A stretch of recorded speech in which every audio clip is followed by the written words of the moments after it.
Kunstiakadeemia sisseastumisportfoolio on erinevate loovtööde kogum, millest läheb esile sinu looming ja isikupära. See annab korrastatud ülevaate sinu senistest töödest, oskustest ja arengust.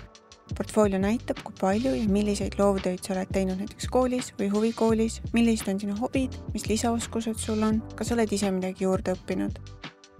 Portfooliot koostades näita oma oskuste kujunemist, näita oma huvisid, tugevaid, aga ka arendamist vajavaid külgi. Koos valmisteostega lisaportfooliosse kavandeid ja muud taolist, mis näitavad sinu loomingulist tööprotsessi. Võid ka kirjutada lühidalt ja selgelt tööde valmimise kohta. See annab vastuvõtukomisjonile parema arusaame sinust ja sinu loomingust. Hea portfoolio on väga selge süsteemiga, on lihtne vahetada teosel, kavandil, näituse vaatel ja muul. Veebiportfooliot on mugav kasutada, see on lihtne ja ligipääsetav. Pea meeles, et vastuvõtukomisjon vaatab seda arvutiekraanil.